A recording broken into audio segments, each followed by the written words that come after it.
বক্তব্য দেব, সুরে জলসা শেষ হয়ে যাবে। বুঝলি কি হুজুর, বুঝিনি কিছু দিয়ে সমাজটা শেষ হয়ে গেল। সুরেতেই জলসা শেষ হয়ে যাবে। সুর করার টাইম শেষ। এখন মুসলমানের ইমানের অবস্থা যা, আপনার ব্রেনে কথাটা ঢুকাতে হবে। তা না হলে মুসলমান যদি সুরের বক্তাই বুঝে যেত, তাহলে এরা আর সুদ খেত না, এরা আর মদ পান করত না, এরা আর হারামখোরি করত না, এরা আর লোকের টাকা মেরে নিত না, এরা ভাইয়ের সম্পত্তি মরে খেত না। আজকে বড় কষ্ট লাগে, আপনি সুদের টাকায় মাল কিনছেন। যদি বলেন হুজুর সুদ কি, কোরআন বলছে ওয়াহাল্লাল্লাহুল বাইয়া ওয়া হারামার রিবা। হে আমার নবী, পৃথিবীর মানুষকে বলো আমি সুদকে হারাম করেছি, ব্যবসাকে হালাল করেছি। আমার ভাইয়ের, আমার মায়েরা, বোনেরা, আমার নবী বিশ্ব নবী বললেন, কেউ যদি 1 টাকা সুদ খায়, নিজের মায়ের সঙ্গে 36 বার জিনা করার সমান পাপ হবে। জোরে বলুন নাউজুবিল্লাহ। 1 টাকা সুদ খেলে মায়ের সঙ্গে 36 বার জিনা করার সমান পাপ হবে। যারা সুদখোর, এই সকালবেলা এই বায়ান করছি তো, সকালবেলায় আপনাদের ললিতপুরের চায়ের দোকানগুলোয় খোঁজ নেবেন, সুদখোর মাল কটা বলবে বাজে হুজুর বেই আসি, ওই মাল কটা গাল দিবে। ঠিক বললাম না ভুল বললাম? হ্যাঁ, তো উর্দুতে একটা প্রবাদ বাক্য আছে, किसको कहूं कैसे कहूं, जिसको कहूं जैसे कहूं, जिसके मुआफिक होता है वो राजी हो जाता है, जिसके खिलाफ होता है वो नाराज हो जाता है। तो কেউ যদি কোন সুদখোর যদি গাল দেয়, এতে আমার কোনো যায় আসে না। কোরআনের মধ্যে আল্লাহ কিন্তু বক্রতা রাখেননি। আপনি মানবেন না মানবেন এটা আপনার ব্যক্তিগত ব্যাপার, কিন্তু আল্লাহর কসম, কোরআন যখন হারাম বলেছে এর মধ্যে আর কোনো সন্দেহ নাই। আপনি খাবেন, আপনি বুঝে দেন। এরপরে বর্তমান সময়ে চলুন, মুসলমান কেন পাপে লিপ্ত হয়ে আছে, এরা কেন, দেখুন কেন এরা নামাজ পড়ে না, কেন সুদ খায়, কেন মদ খাচ্ছে, কেন গাঁজা খাচ্ছে, কেন এরা জিনায় লিপ্ত হয়ে আছে, কেন এরা পাপ মুক্ত জীবন গড়ছে না, তার কারণ একটাই। তার কারণ কি? তার কারণ হচ্ছে আমাদের মতনই কিছু মৌলবি। কথাটা বুঝতে পারেননি?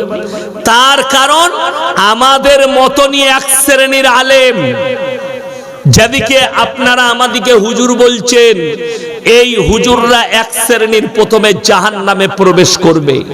তার কারণ বলে দিই, আমাদের দেশে এখন একটা বড় সিস্টেম আছে, আপনাদের এখানে কি আছে আমি জানি না, হরিহর পাড়ায় কি সিস্টেম, মানুষ 3 বোতল মদ খেয়ে মারা গেছে বহরমপুরে ভাকুড়িতে অ্যাক্সিডেন্ট করে, বলে চিন্তার কিছু নাই তো, হুজুরকে ডেকে মিলাদ পড়াবি, হুজুর দোয়া করবে, জান্নাতে চলে যাবে। ঠিক বললাম না ভুল বললাম? হ্যাঁ, আমাদের সমাজে মিলাদ হয় না, হয় না? মিলাদ হয়। কে পড়াচ্ছে? আমার মতনই হুজুর পড়াচ্ছে, ইয়াসিনী পড়াচ্ছে, ধরেলেন মিলাদ। কে? 3 বোতল মদ খেয়ে মারা গেছে, বলে তার লেগে দোয়া করে দাও। আচ্ছা, কি দোয়া করব তার লেগে?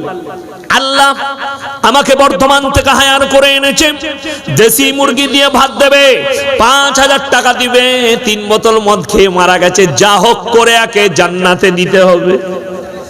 তো আমাকে আগে কেলানি দিবে না, দিবে না ফেরেশতারা? সর্বপ্রথম তো আমি মার খাবো, বলে আগে একে মার, যে জান্নাতে দিতে এসছে। আমি গাঁজাখড়ি গল্প করতে আসিনি, এরপরে যে কোরআন শোনাবো আপনার চোখ দিয়ে পানি আসবে।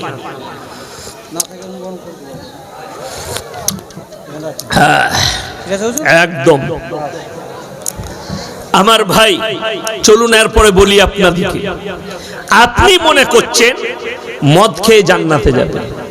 আমাদের দেশের একটা নিয়ম আছে, আমি আপনাদের ললিতপুরের মসজিদেরই কথা বলছি।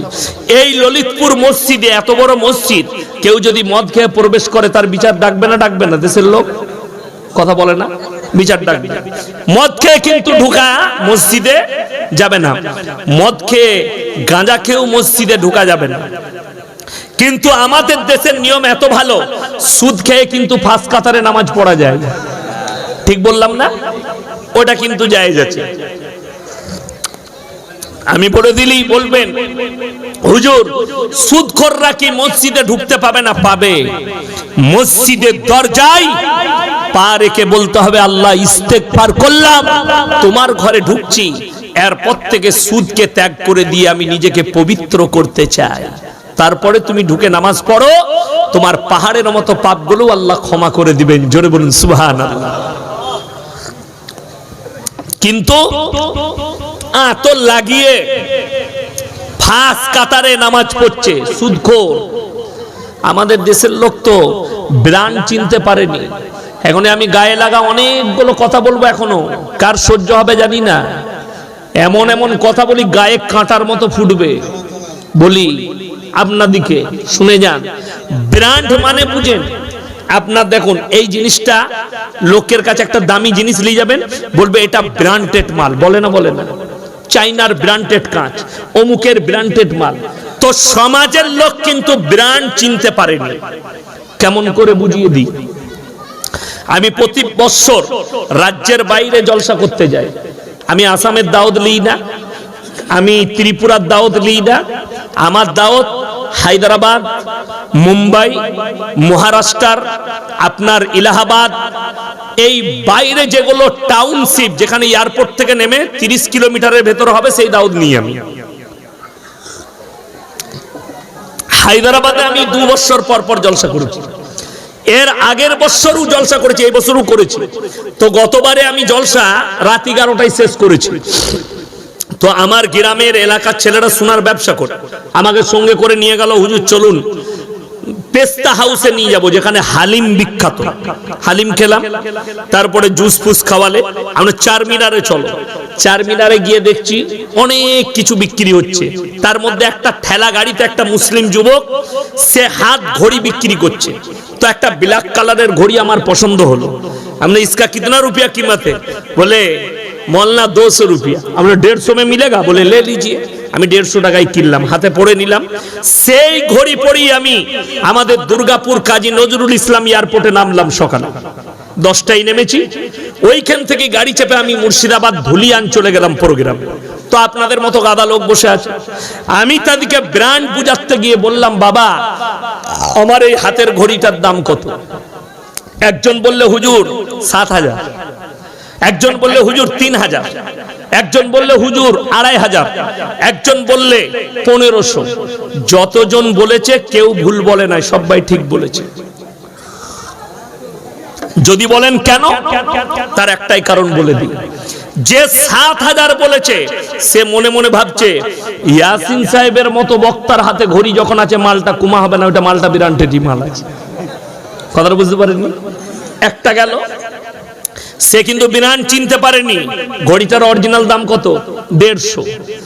আপনাদের গ্রামের কোনো ছেলে সকালবেলায় যদি ছিঁড়া প্যান্ট পরে যায়, প্যান্টটা যদি ছিঁড়া থাকে একটু, তাইলে 4টা লোক যদি চায়ের দোকানে বসে থাকে, ছিঁড়া প্যান্টটা দেখে কি বলবে জানেন? আরে ও তো গরিবের ছেলে রে, পয়সা নেই, হয়তো গরিব মানুষ। বলবে না? বলবে না?